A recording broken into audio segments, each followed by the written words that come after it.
is gone. Samaria, gone. Babylon, Nebuchadnezzar. Do you guys know any Babylonians? They're gone.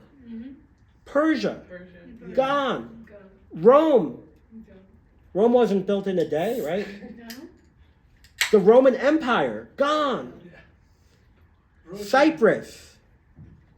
I could go on and on about these societies that were expelling and creating genocide among the Jews. All of these societies are gone. They tried to wipe out the Jews and they're gone. And the Jews didn't always fight back. They weren't always capable. But Am Yisrael Chai, the nation of Israel, continues.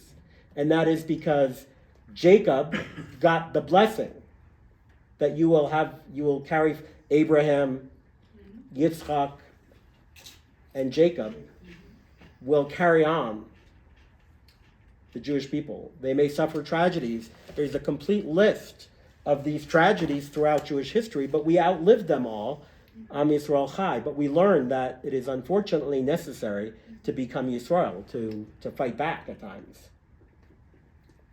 Did that answer the question? Very good. That's brilliant. I loved it. Rabbi Benjamin Blech. I was a student of his at Yeshiva University while he was writing the book. And after I graduated, the book came out, and I read it, and I was like, I remember this. Yeah. I think it was the only class that I got an A in college. Yeah. He wrote this book, but it originally, much of it comes. It comes from scriptures. yes.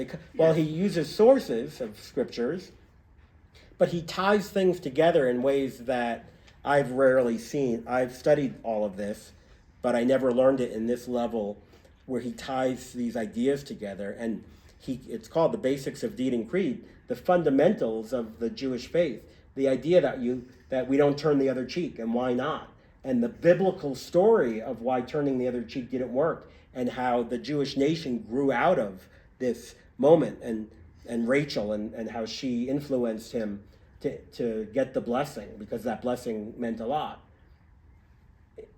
The whole idea of the Jewish philosophy, theology, comes from these biblical stories that he brings down, but also he compiles them in such a way that it makes, it all comes together. Who would have thought that Pete Seeger and Shlomo Carlebach and Am Yisrael Chai would all fit together so neatly in a 1-hour class? I hope we didn't go too much over an hour. I wish I had the rendition that they did at the Benny Friedman concert the other night. Yes, and Benny Friedman, who was just in Salt Lake City, and Patty. No, okay. Yeah. Yes. I was there. Look, Yeah, it was great. Also, look, you talked about this. Yes, the jersey. Yeah. So I showed you, right? That's Yes. how we met, No, I was there. Jody. That's how we met Jody. Yeah. She's a walking billboard. I had to get a picture of this because, it's really something else. I'm telling you, not a day goes by. I ski under Tombstone. I ski under Dreamscape. And strangers see the jersey. Am Yisrael Chai. They yell it down. I yell it back. Yeah. But now you understand. You have a whole Even level of more understanding of what Yisrael, and I didn't have a chance to get so in depth, Patty, but Yisrael, El, There was like is 40, 50 people on the mountain part of up there. Elohim. So Yisrael is that part of God, which is the strict judgment fighting Justice. warrior. Like, Yisrael, no longer a heel, but one who can stand up and fight when they have to. Mm-hmm. And we don't scream, Yaakov Chai. Because if you're just the heel, and Jacob is looked upon as one of the greatest of the forefathers because he refined himself. We talked about that last week. But like God, he had to have two sides.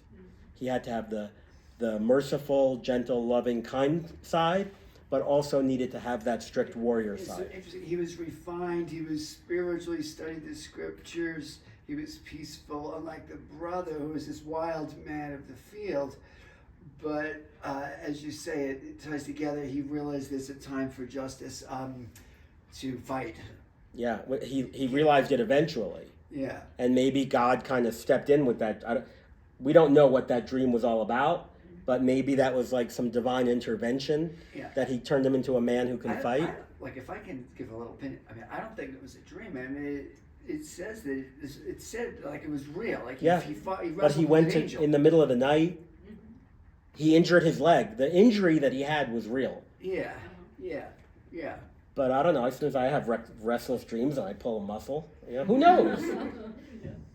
But to understand that when we talk about kosher food, part of it is that we don't eat the Gita. Great. That the history. Yeah, that's great. it comes from that story. Did you say that in the introduction? It ties it in the introduction. You said something about the Jewish. Well, I thought that was going to get tied in. Yeah, that part about the kosher food, Kosher not eating food. that part of Right. the Yeah. body. It's like a vein that runs through Jacob's leg that got injured, and in the Ashkenaz world, and like a large part of the Jewish world, we lost the tradition of deveining because the vein runs in different places, and we can't eat that vein. It smells really bad.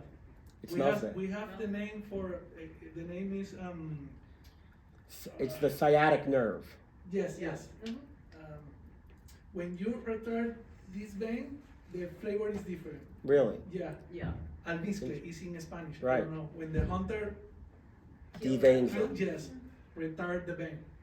Yeah, the flavor is totally different. If you leave it, the meat is gonna smell really bad. Yeah. And that's one reason that Especially sheep or Or rabbits or and that's one reason that kosher food is so expensive, because you have a whole cow and we could only eat the front half because we don't know how to devein the back.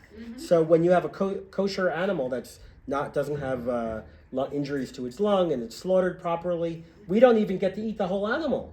Half of it has to be sold away at a lower cost. So what does happen? That was my question. They sell it. You They sell the dispose back of half. it, They sell it. Yeah, as non-kosher. It's a high quality, Yeah. healthy animal. But it's not just tossed. It's not tossed. Why can't they figure out this vein thing? Why can't- So it's fascinating. The Sephardic tradition knows how to devein it, and we go by tradition. So a shochet, a slaughterer, who knows how to do this practice of deveining, and the only reason that they know it is because they studied it from other people who had done it, and there was a tradition passed down through the generations. And the Sephardic lineage, the Sephardic shochets, slaughterers, knew how to do it, and they still to this day have that tradition. In the Ashkenazic world, maybe through one of these tragedies, they lost the tradition. And even now, so you could ask the question, well, why can't we just go to the Sephardic guy and say, how do you do it? And now the Ashkenaz knows how to do it. We go by the tradition that was passed along, and in the Ashkenazic tradition, we lost it, and we can't go off to another tradition and inherit theirs because that may not have been our tradition. I asked Rabbi Cutler, who lives here, so is it not kosher? Can I not eat a Sephardic kosher animal? Like, what if I go to a Sephardic person's house? Can I eat in their house? Right. Or is it not kosher? My father always told me, we don't eat that. And my father was right. We don't eat that because we don't have that tradition of knowing how to devein it. But what Rabbi Cutler explained to me is, no, if you go to a Sephardic person's house who had it deveined from a Sephardic person who had it from that tradition, you could absolutely eat that. Because it's back kosher in that Because it's house. kosher, and it's kosher Yeah. because it went through the tradition. We're allowed to eat it. We don't separate so much that we won't eat another Jewish person's house, even if they have a different practice of how it's kosher. But the Ashkenazic tradition was lost, and therefore we can't backtrack and go back and say, oh, we have that tradition. I didn't know that. Filet mignon is kosher for Sephardics? Or? Yes, I didn't know that. so long as it is Yeah, deveined, according to the Sephardic tradition. And then Ashkenaz can't do that, but you could still eat it. So Patty said, do you want to go to this talk?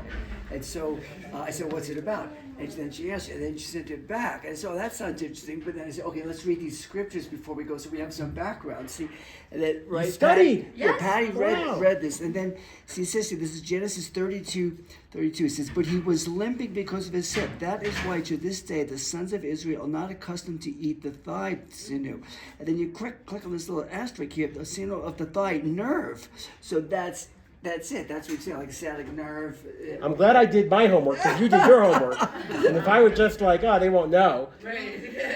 No, we read up on No, it it. was really cool to read some of the background. That's why I just love this. It's unbelievable how you cover all this The stuff book. right out of the scriptures. Yes. Yeah. He pulls it together in a way that illustrates this point. And this is week 10. He's been doing this for 10 weeks.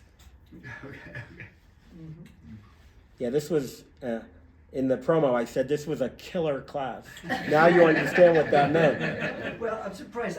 You really kept my attention going for the whole hour. It was pretty good. You're a good speaker too. Well, Thank it's, you. it's the book, but thank you. Well, I was almost gonna say, have you ever watched Rachel Maddow? You could be a stand-in for her sometimes. You explain everything so well, you come back, you pull it together. But my hair isn't as cool. Yeah. You gotta wear that black, vest, but, yeah. Well done. As someone who's appeared on Fox News a dozen times or more, I've never been compared to Rachel Maddow. I've never heard that comparison before either for you, right? But thank you.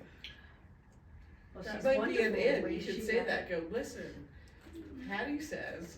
Yeah. I have been on MSNBC many times as well, but before they made their pivot. Everybody pivots. Everybody pivoted. Even Jacob. Yeah. Yeah, exactly. Well, Steve is gone.